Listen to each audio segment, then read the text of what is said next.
Rocket says, "Speak up. You can make a difference." Written by Nathan Bryon, illustrated by Dapo, Adeola.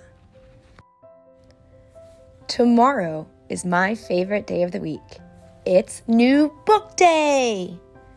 Every Friday after school, Mom, Jamal, he's my big brother, and I go to the library to borrow our new books for the week.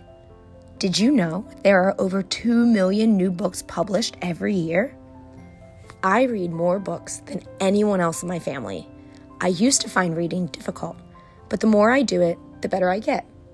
Jamal says I eat books for breakfast, lunch, and dinner, but the thought of eating books is gross. Ugh. Jamal says he likes books about history, but we only ever see him reading books about romance. I love all kinds of books. Books that teach me unbelievable facts, books that take me on adventures, and books about great people who changed the world. I've just been reading all about Rosa Parks. Did you know Rosa Parks led a famous protest? She had been told to give up her seat on the bus to a white man just because of the color of her skin, and she said no. The library is in a huge building that used to be a theater. It's a bit old and dusty, but I love it. There are books everywhere. The library is mainly for quiet reading, but sometimes authors and illustrators come to read stories, and then it can get quite noisy. Today, Layla, the librarian, hands me a book she thinks I'll love. She always has the best recommendations. She also gives me a party invitation.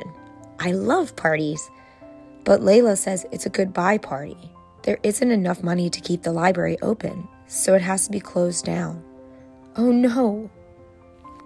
The next day, everybody goes to the library closing party, but it doesn't feel like a party. There's food, but no one's eating. There are books, but no one's reading. Everyone just looks sad. Nobody wants the library to close.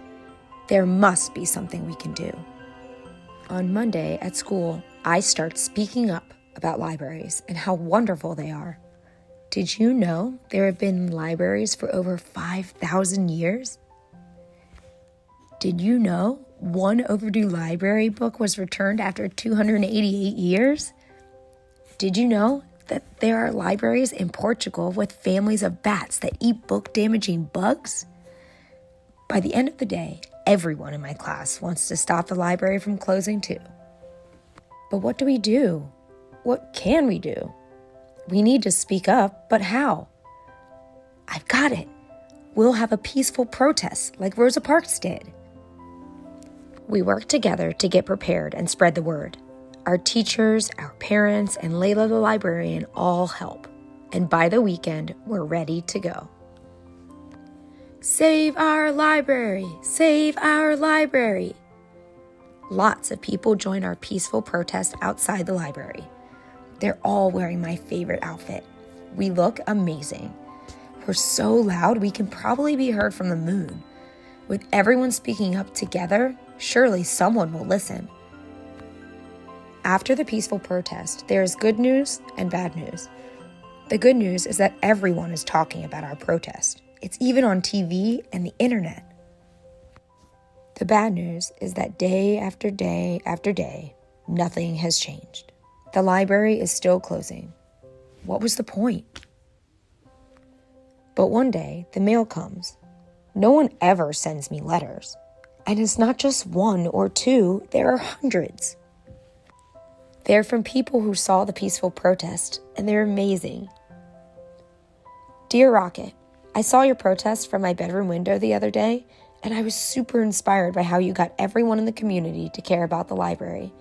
That library is one of my favorite places in the whole world, and I want to help you save it. Noah. While I'm reading the letters, the doorbell rings. And it's the mayor of our town. She explains that people around the world were inspired by our protest, and lots of them have given money to help save the library. She thanks me for speaking up and gives me an invitation to a celebration. This sounds like a party I definitely want to go to. The library celebration is awesome. The mayor tells us that enough money was raised to refurbish the library and buy lots of new books. There's food and everyone's eating. There are books and everyone's reading. Suddenly, we hear a loud beep. What's that? It's Layla the librarian with a huge bus. The money people raise also help to buy a new traveling library that lives in the bus. Layla says we can all help out, bringing books to people everywhere.